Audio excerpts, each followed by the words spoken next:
Good morning, students. We are now in parallel and distributed computer architecture. Our previous class was about data flow graph and Flynn taxonomy. If we rewind our previous classes, then we can say that we have studied the data flow graph. The data flow graph shows the architecture of highly parallel computer are connected with each other, and we have studied that it is driven by the availability of the operand. There is no concept of program counter, and the smallest unit is called component. One component will not wait for another component's success or failure.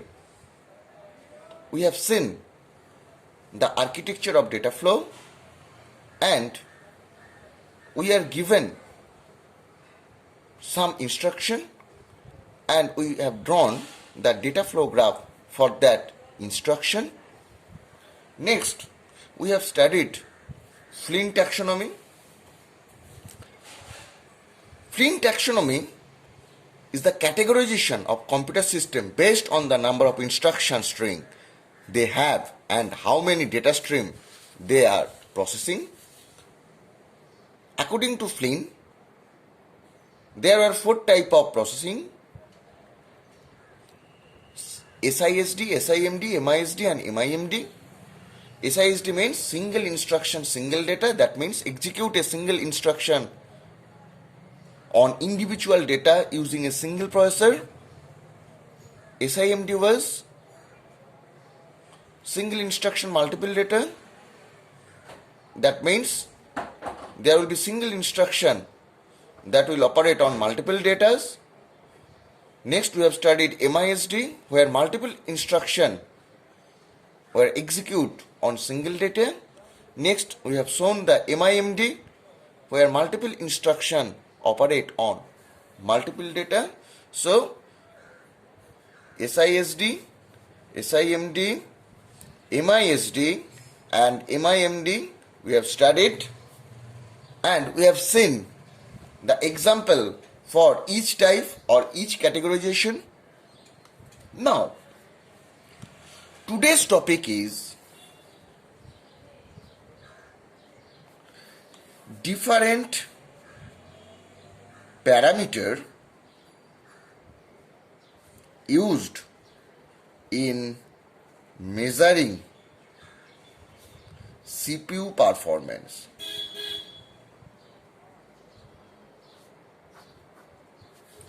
We want always the CPU to be performed at its best.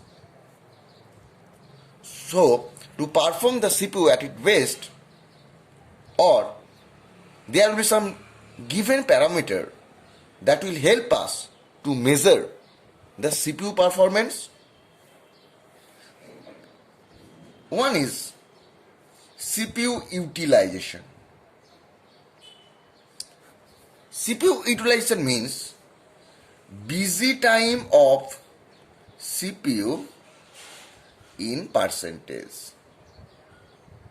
That means how much time the CPU is busy, and our desirable criteria will be as much as CPU utilization. If we found that there is 70% CPU utilization, that means CPU utilize 70% of time out of 100. And if some CPU gives 80%, that means CPU is being used for the 80% of overall time. Next, we will come with throughput. Throughput means number of tasks per time unit. That means how many number of tasks is completed or is done by the CPU is known as throughput. Next, we'll go with waiting time. Waiting time means time of each process waiting to access CPU.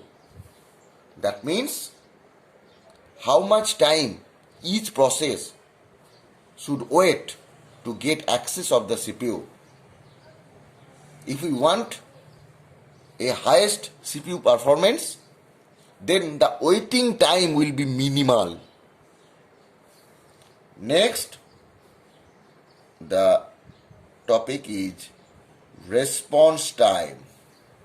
Means the time interval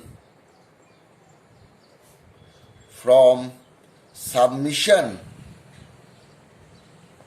of a process to fast response from that CPU. And for better CPU performance, the response time should be minimal. If the response time is minimal, that means CPU is responding fast. Next, turnaround time, or it can be stated as TAT, that means turnaround time. It means time interval of the submission of a process to its completion. So, this is known as turnaround time, and our desirable factor will be the turnaround time is minimal. If the turnaround time is minimal, then we can say that the CPU performance is very good. So, these are the different parameters by which we can measure the performance of the CPU. Now, I will give a numerical example by which you can understand that what is waiting time and what is turnaround time.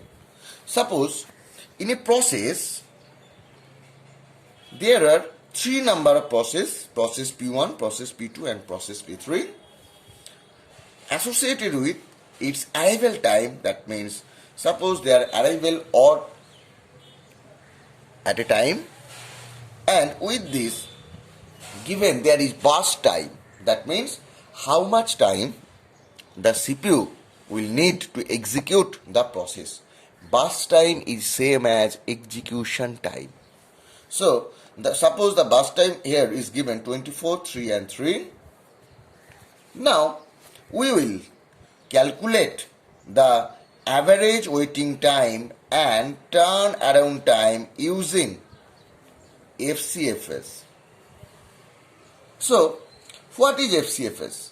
FCFS means first come, first service. How the FCFS come? You know, to get execute a program, the program need to be loaded into the primary memory. So, this is your primary memory, this is your secondary memory, and from this the CPU will take one process each. So, there will be 4 algorithms by which CPU can take process from this primary memory, and this job is done by the short-term scheduler. There are 4 types of algorithm. One is your FCFS, SJF, round robin, and number 4 is priority. That means suppose in primary memory there are 3 processes, process P1, process P2 and process P3, and their arrival time is same, but their burst time is different, but the process P1 arrive first, process P2 then and process P3 then. So the FCFS algorithm says that it will service in first come first service basis. That means the process which enter in the RAM first, it will be processed first. Next, there is another one that is called SJF. The process which has the minimum burst time will be accessed first. Next, there is round robin. Round robin tells us each process will get a amount of time slice. With that, the CPU can execute. And next one is your priority.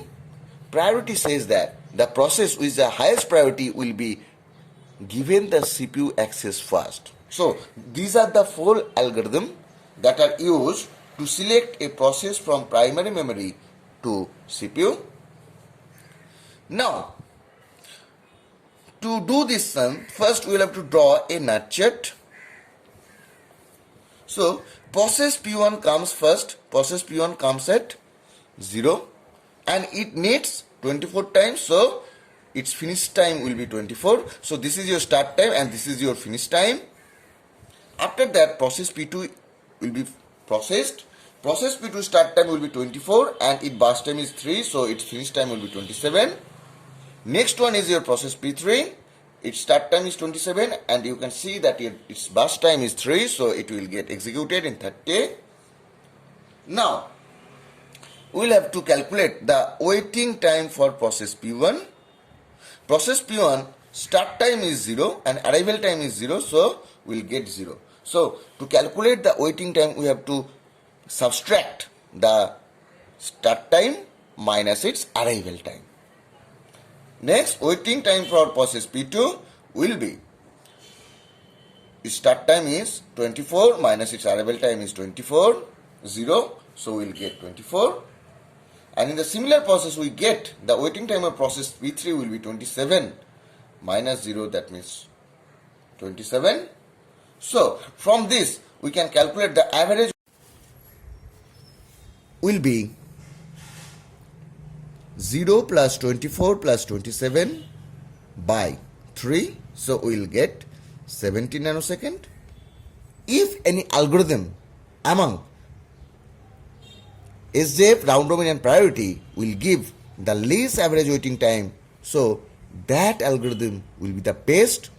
Now we will calculate the turnaround time for process P1. We will get its finish time. Its finish time is for process P1 will be 24 minus its arrival time, that means 24.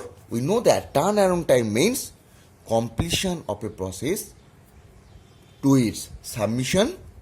That's why we have subtract the completion time minus its arrival time, so that is 24. Next, turnaround time for process P2 will be 27 minus 0, that means 27. And in similar way, we'll get the turnaround time for process P3 will be 30 minus 0, that means 30 nanosecond. So, the average turnaround time will be 24 plus 27 plus 30 by 3. That means 27 nanosecond. So, if any algorithm will give the least average turnaround time will be the best among these algorithms. Now, the time come to conclude our today's lecture. We have seen in today's lecture the different parameters used in measuring CPU performance. They are CPU utilization, means the busy time of the CPU in percentage. Next, we have seen the throughput, that means number of tasks completed per time unit. Next, we have seen the waiting time, that means time of each process waiting to access the CPU. Next, we have seen the response time, that means time interval from submission of a process to first response from that CPU. Next, we will get the turnaround time, the time interval of the submission of a process to its completion. Next, we have solution. We have make a solution of a numerical problem and we have calculate the average waiting time and turnaround time. Next topic will be Amdahl law